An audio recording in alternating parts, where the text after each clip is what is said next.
Okay, and welcome to the Freedom Hustles podcast. This is the podcast dedicated to all the best hassle-free hustles to give you more time and money freedom. I'm Andy Lehman and the owner of freedomskillsacademy.com, and today I'm with John Banks from... Hello, sideincommand.com. I left you there hanging, didn't I? Didn't How you expect doing that. anyway? Sorry? Yeah, I'm fine. Yeah, I'm fine, mate. Yeah, you know. Good. What's doing this for me? Oh, yeah, I had all that fiasco with the course, didn't I, last week? But Yeah. hopefully, fingers crossed, they seem to have updated the theme. I had to work with the developers, and for those of you that didn't listen to last week's one, there's a bit of a theme clash with WordPress and just some technical glitches, should we say? But hopefully we got there in the end. So does that mean that your course will be available again now then, sort of going forward? Yeah, well, I sort of done it as I sort of sent it out to some select people anyway, who were kind of beta testing it for me. But yeah, hopefully now, with that being fixed, I can actually launch it properly, and people can get hold of it. I'll do some final tweaks probably this week. And then hopefully send it out. But excellent. So what's the discussion for today? Basically, we're going to talk about Amazon Kindle Publishing. Right. So that is, as you say, everything that is just Amazon Kindle. Yeah. So okay. We've had a little bit of experience there, the pair of us, from sort of different points of view, sort of with Amazon. But with Amazon Kindle, I've had a few books published through my own name. I've also had a children's book under a pen name, which I was going to show you, but I'm going to hold on to the pen name of it for a bit longer, I think, for now. Yep. But yeah, so basically Amazon Kindle has, there's a lot of people that I know who are generating a good monthly income from becoming a self-published author. The world has changed in publishing. Beforehand, you had to send off your manuscript to a traditional publishing house. They would have to go through it, decide whether they want it, if it was good enough or not. And then if they did, they would have to print books, send them out to shops. All that has gone. So basically now you can write a book on your phone, on your laptop, upload it to Amazon Kindle and start selling it. Yep. So the world has changed. Yeah, so I mean, I think you've probably got you've got a bit more experience in this field than I have. I mean, the only kind of experience I've had with Kindle per se is I wrote a paperback book, which people can buy as a physical copy. And I remember when I published that, I had the option to basically just do I want to make this a Kindle version as well? And what I did, I originally clicked yes, so I selected it, and then it kind of done all the formatting for me. But one thing I will say is, because I had written the book in a certain way, that doesn't necessarily mean it was going to format correctly. I mean, we're getting a bit ahead of ourselves, but I think there is a difference, isn't there, between the kind of paperback world and the Kindle world, and they don't necessarily always match up easily. I mean, I know you can, and I know you probably should in some ways, but I had to, if I did want to go with the Kindle version, I would have almost had to kind of format it again specifically for Kindle. Yeah. There's I mean, when I've had anything formatted for Kindle, I go to Fiverr.com and get several. You can get several different formats sorted because, like you say, there is different formats. Kindle has been very powerful. I mean, you and I were talking not so long back. Somebody that I think you did an interview with her, is generating a nice little sort of second income from writing romance books. And I know full well, because a lot of the people I've been following, they keep putting a lot of emphasis on how romance is incredibly popular at the moment. In fact, I shall mention Ty Cohen. He's an American guy who makes a lot of money through Amazon Kindle. He's just taught his son, who is he 14? He's about 14, 15 now. He taught him everything that he knew, what he was doing to make income from Amazon Kindle. He says he's generating around 30 odd grand a month. So he taught his son, and his son went and published he's probably on several books now, but he had a book published in the romance genre, and I think within a couple of months he was basically up to sort of $1,200. Yeah, I know it's huge. That's a 14-year-old boy, and the thing is, he didn't actually write the book himself, whereas your friend. So the interview I done, but that was with a lady called Jo. It's over on my website. I'll put the link in the description. But basically, it's an amazing story. I mean, she's very much part time. So this is kind of a side hustle. But again, like you mentioned, then she was keen, sort of writing in the sort of romance sort of niche. Maybe you could even say the slightly more kind of risque sort of, Towards topics. erotica. Yeah, so that sort of niche. It was all done under a pen name. And she would, like you say, she's only selling it on Kindle. So these are purely digital. So, and she was doing really well over it. I think, we talked about it. She was kind of making a decent sum in the region of £500 a month or something. And again, like as we've talked about before on the pod, this is what we would say like a true passive income stream, because once you've kind of done it, I know obviously there are kind of ads and things you can run, which you kind of need to keep an eye on, and you can tweak things here and there. But generally, once you've wrote it and you've published it and it's live, it can start generating sales. There's no reason why it can't start generating sales straight away, and then that's something that you've got, all the time. I should point out that not everything everyone writes is going to be a bestseller. That's inevitable. There is going to be a certain degree of even luck to a degree. There's definitely elements of the cover design, which we'll talk about a bit later on. There's definitely elements of things like the title. We don't want to get too much into the deep strategy, but things like keywords and stuff like that. So it isn't all just, everything you write, publish it, is going to sell. That isn't the way it works. But you mentioned Ty Cohen, and there are some other people that, I've seen and we've talked about before. A lot of emphasis on this is almost done on the sort of homework before writing it, isn't it? Yeah, it's called, in the fiction world, it's called right to market. Yeah. Basically, as you would know with internet marketing, before you create a product, you try and see if there's a need out there for it. So in the different niches, especially the non-fiction, they tend to go and do some research, and they will have a look in Amazon itself, see if there is specific books in the niche that they're interested in writing in, how well they are selling, what kind of reviews they've got. Then they'll also go over to Udemy and have a look, see if there's any similar online courses in that niche. And again, if they've got like thousands of people subscribing, whether it be like in the keto diet or whether it's in sort of WordPress or anything, they will do the research before spending the time creating the book. Yeah. So that's the fiction. Yeah. Yeah. Sorry, so in the non-fictional space. Yeah. That's the non-fiction. But in the fiction, again, it's the same sort of principle. It's called right to market. You kind of look at, as I said, the romance niche is incredibly big.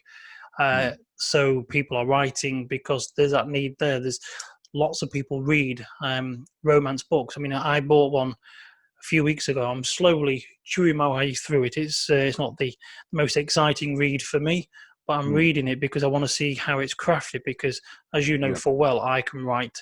I write quite a lot, and I want to see if I can write a fiction story. I've done children's stories. I've done erotica. I've done a lot of adventure. I've got about 4 or 5 books that I need to get published. Yeah. Which I will come back to in a minute. The reason why they're not published.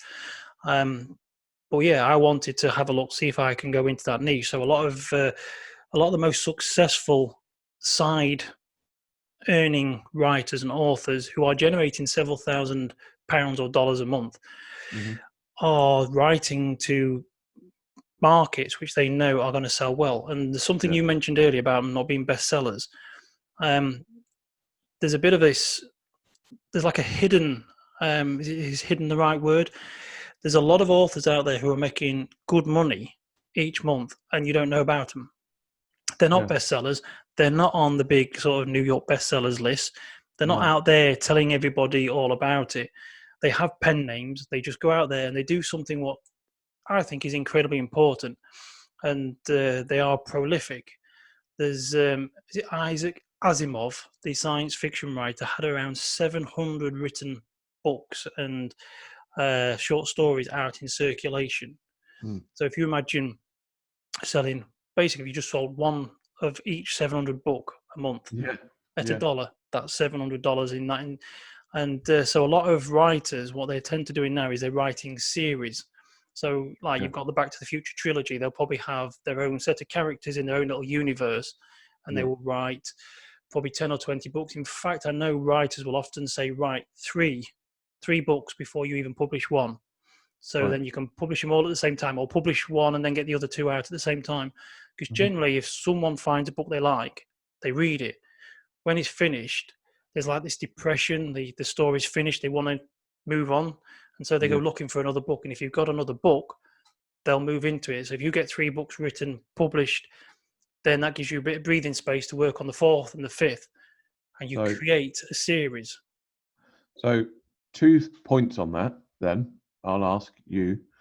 So number one, you talked about the series then, which I think is a brilliant model because obviously it keeps people interested and stuff.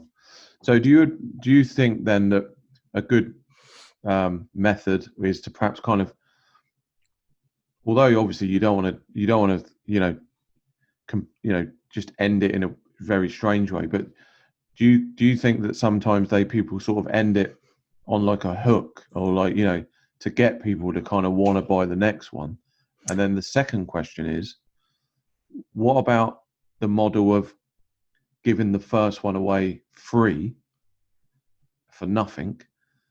So again, to entice people to read it, to kind of get who see if they like your style of writing, and then the next one in the series would be a charged one. Well, I'll answer question 2 first, because there is yes, people do give away the first book to get people in, but there is a little trick which I've also noticed that people are doing, is because it's like the Marvel world, or it's like Star Wars, or if you think of Stargate or Star Trek, they create this universe, so they actually create an additional story as a lead magnet, so it doesn't have to be their first book. So they could create imagine you were writing something like a James Bond style story.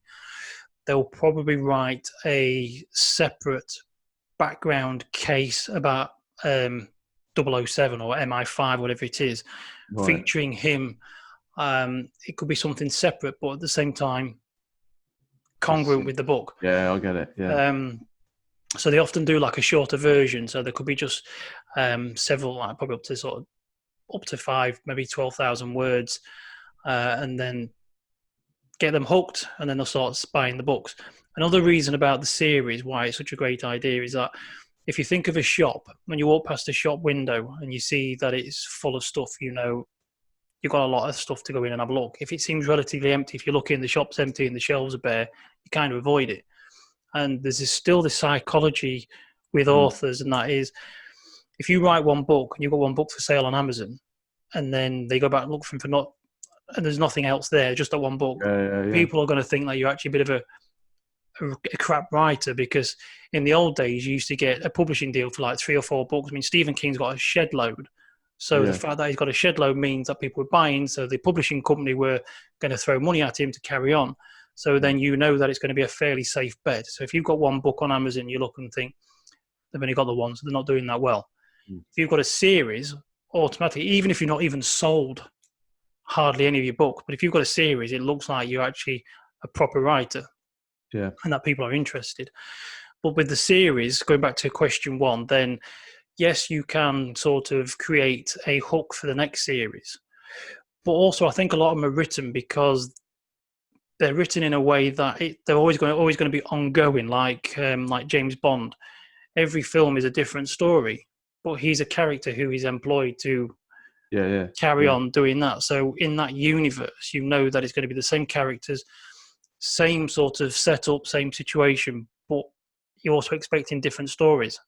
Yeah, that's good. So, I think we should just also point out for our non-UK listeners that shed load means a lot or many.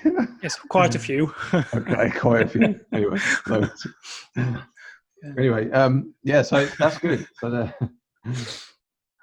So I think as well, I mean, obviously we talked about ads briefly.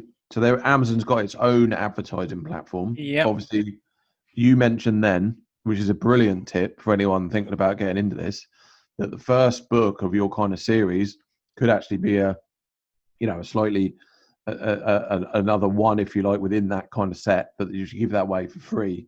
Now, of course, you could actually give that away for free, not even on Amazon. You could decide to use that as a complete lead magnet in itself. And again, we don't want to sort of go too in deep here, but if you've listened to various other podcasts, certainly the one we talked about building a list, this would be a great way to build a list of a fan base of an exact genre that you're looking to write for. So if you were a sci-fi writer, or a crime, or even romance or whatever, then if you give that book away for free, that's your lead magnet. They get your email, you get their email address, and then subsequent ones, then you can, as soon as you release it on Kindle, you can fire an email out to your list and say, look, the book's gone live. And that's a great way as well, because Amazon works, a lot like Google, in the sense that, it rewards the stuff that's been purchased and reviewed. So if your book doesn't make any sales, it's probably going to languish in the lower pages. Whereas if it does make sales and it does have good reviews, then obviously they will reward that by boosting it higher up. So if you can send an email out to a few hundred, few thousand, even 10 subscribers, and get them straight away buying it on the day it's launched, that's going to do wonders for your kind of overall rank. I mean, I briefly noticed that when I launched my book, because the day I launched it, I obviously had a few sales straight away, and then you can see the rank within that category. I mean, this is a paperback, this is not Kindle, but it's the same thing applies. Yeah.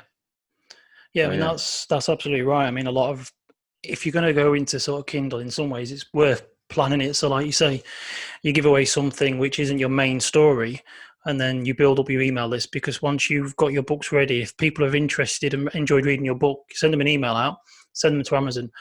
Once they start buying the first book, Amazon notice. And if you send it up, because Amazon, as you've mentioned in their previous chats we've had, that Amazon is a business who want to make money, and so like all businesses, they are going to promote their best sellers. So if you're starting to sell, they're going to start showing it to people who are also interested in that genre.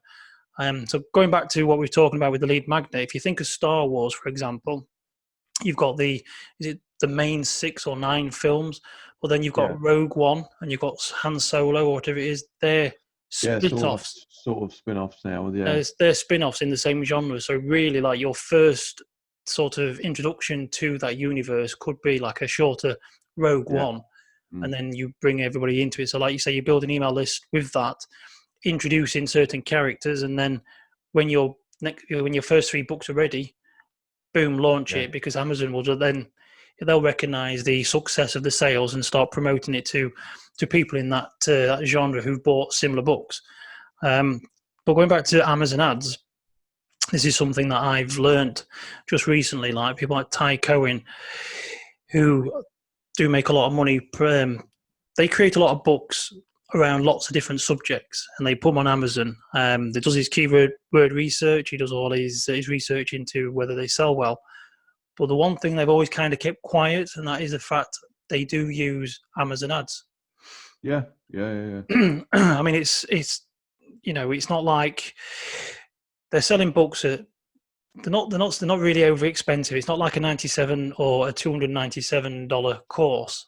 So, it's one of those things where you've got to be careful. You're not spending more than what you're making back, but obviously it works. So they're using their ads to get their books.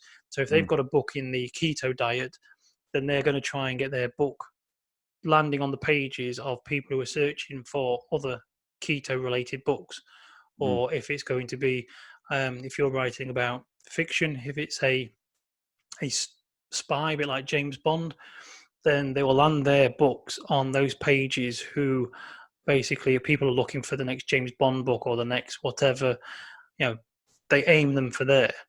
Yeah. Obviously, that system works because that is what they're doing. They're basically, like we talked about last week, with a click arbitrage and ad arbitrage. They're paying £1 for the ad to get £2 back.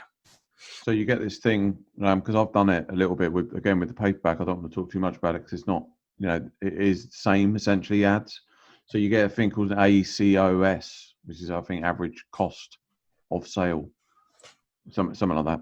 And basically, so that tells you, so if you spend like, I don't know, $5 on your ad, and then you make 2 sales from that, depending on the cost of your book, and then you get this number, which you kind of want to make obviously less than what your profit is. So if that's in that regard, so you can monitor it and you can check it. It's one of those things like Facebook ads and that sort of thing. You want to keep an eye on it. Obviously, if you're gonna, I wouldn't advise throwing hundreds of dollars, hundreds of pounds at it. On day one, it's the sort of thing you can just start with £5 a day or something, and just slowly but surely, So anyway, so let's sort of go right back to basics a bit. We've got about 10 minutes or so, 20 minutes. So you're a complete beginner then. So a complete beginner, you've just listened to this. You think, actually, that's something I could do. What would be your kind of step one, or like your sort of 3-point process on how to get this book written and then listed live on Amazon? Right, that's quite a few questions. I've got a lot to say on that, really. But just quickly going back to what we said about the ads, about the spending the £1 to get £2 back. This is another reason why you should have at least 3 or 4 books in a series before you start doing ads. Because then if someone buys one book, you spent £5 and you get a few sales, they may move on to buy book 2 and book 3, which then basically pushes up your return on investment. But now going back to this, well, basically, it depends if you're going to do fiction or non-fiction. So either way, you've got to decide what you want to write. And if you want to make some money from this, then the best thing to do is try and do your research. For non-fiction, I would suggest that you go and buy a couple of other people's books who are in that same niche that you're interested in. If it seems like a good market, have a read through. Once you know the stuff, then you can rewrite it in your own words. Make sure you incorporate stuff on both sides, make a better book. It depends on whether you want to write it yourself, because you can go to somewhere like Upwork and Guru.com, and you can pay someone to write the book for you. They do say that they can get people to write a book for like $150. This is ghost writing, isn't it? Yeah, ghost writing is very good going if you can get someone at that price. And then basically, they do the work, you get the cover made, and then you upload it to Amazon. If it's fiction, again, like I say, do a look at the sort of the niches, the genres, decide which one you want to get into. And then I would sit down and plot your story. A lot of them say plot your story from the end. So if you kind of got an idea what your story is going to be, kind of start with the ending, think about your characters, then work backwards. Try and make the story from end sort of to beginning.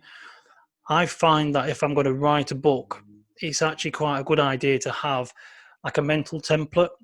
And that is to think of that you're going to aim at try and have 10 chapters. Each chapter is going to have 1,000 words. So then that's 10,000. It doesn't matter whether it becomes 12 chapters and whether one chapter is 800 words or one is 2,000. Basically, you just kind of have like a mental template, because then it makes it slightly easier. And you start with sort of chapter 1. Then you can give sometimes you might as well give each chapter a title. Then you can sort of write that. It's like writing a scene, an episode in a story. Then move on, just focus on that, and then you bridge them all together later on. So just break it down. Just break it down so you have a plan. I mean, I often type up my plan. I'll probably spend a day going through the whole story, writing down the characters, what they look like, what I think they're going to be doing, and you have like a backstory which you can refer to. Then I suppose the other thing, really, the main important, is the book cover, which is why I haven't got my other books published on Amazon as yet, because I need to get covers made. As you know, I'm stuck in between the situation of doing it myself or paying it for other people, because I can create the covers myself. Yeah. I've never got around to doing it. I've had a few covers done in the past. I've had my children's book. I had a woman create the artwork that was through Fiverr.com. I've had covers done on Fiverr.com. Yeah. I've also had some covers which were really expensive in comparison. There's a lot of ebook designers out there. If you can do them yourself, fine. But as you mentioned earlier, your ebook or your cover needs to be well designed, because on Amazon you get like a very tiny little thumb image, don't you? And you've got to make sure that it draws your attention in. When you as a designer, sort of, you've got a design bent. You can probably explain a bit more about the how good a cover is. Well, I mean, I think again it's a bit like ads, but I mean, I don't know. In some ways, I guess you're a bit more. It's a bit more of a, spend a bit more time on it on ads, because ads you just test, don't you? If an ad's not working, you take the image down, try another one. I mean, I guess if you're going to spend a couple of $100 or $100 on a cover, you want to make sure that it's right, really, don't you? So again, have a look at other niches, have a look at other sellers in your kind of in your niche, and just kind of see what stands out, and then just try and grab something. Try and do something that makes. It's really, really got to look good. I think it's really important. I wouldn't scrimp on that bit. I know might be a bit daunting to sort of spend some money on it, but or even do it yourself. But just I would make sure that bit's key. Okay, so you said research, okay, and then break it all down, and then essentially it's just do the work then, isn't it? Get it done, and then covers we talked about, maybe outsource it if you feel comfortable doing that, or again if you're going to do it yourself, but just spend a bit of time on it. So again, we've got like 5 minutes left. What's the sort of last steps then of I guess it's formatting and then listing, right? Basically, yeah. I mean, you can get it formatted on Fiverr.com. People do it for it's just a few pounds, really. You can there is software where you can format them, because there's there's different formattings in there for different tablets and different. So you can go and get. I found, to be fair, the last time I had it done, I paid someone on Fiverr to format my last book, and I'll probably do the same again.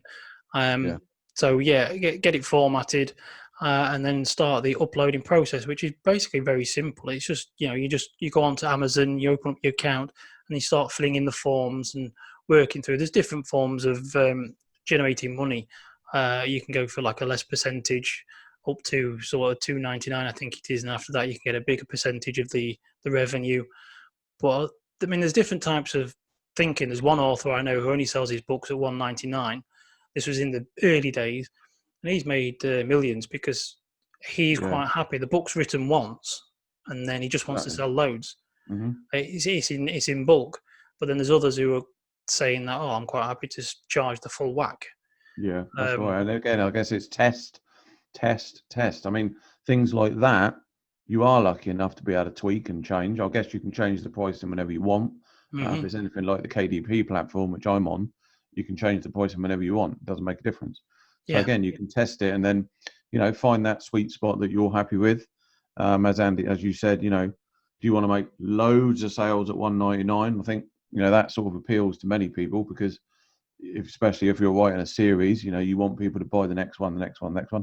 And if it's non-fiction, i.e., say you're doing a book on how to, I don't know, building websites or something like that, then you can link back to your own site, can't you? So it could be also used in that way. So just another quick point there. There's a big difference as well. I remembered when I was reading about the guy who sold his books for $1.99. First of all, it's only for fun. It's only for fun and entertainment value. And he says, but when he wrote his book, How to Write or How to Make a Million Writing Books, he charged a different price, a higher price. He says, because basically you've got less people who's going to buy it. So if you're writing a fiction story, you can sell that to hundreds of thousands, probably millions of people, a bit like Harry Potter. How many children and parents have bought that book? But very few of those people are actually going to buy a book saying how to write an ebook. So it's a completely different title, you know what I mean? Different audience. Okay.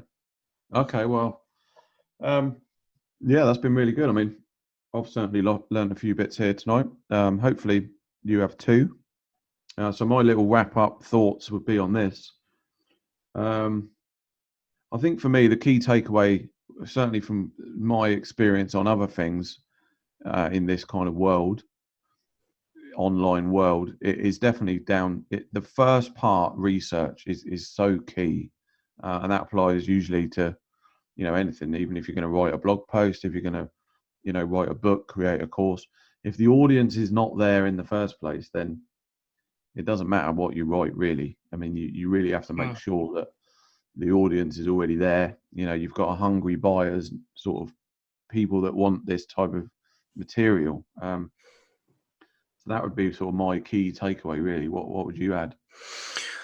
I think basically it is the same. If you want to make some money from Amazon Kindle, then you write to market, or you find, as you say, topics that are trending or people are going to buy in, and then just sort of write. Do your research well, really. The writing part is often probably the easiest part in effect. I mean, you can sit down and spend a bit of time writing, but you can get a ghostwriter to do it. You can do it on your phone through voice. It's get as many as you can. Like I say, the other big thing is if you decide you're going to do it, you can try and aim for a series and try and get 3 or 4 written before you publish your first one. So then that you can keep the momentum going. Yeah. Okay, good.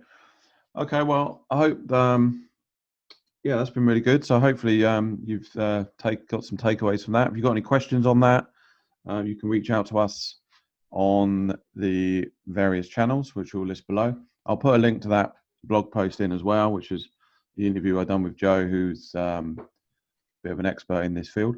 So thanks very much for listening. I'm John Banks over at sideincommand.com.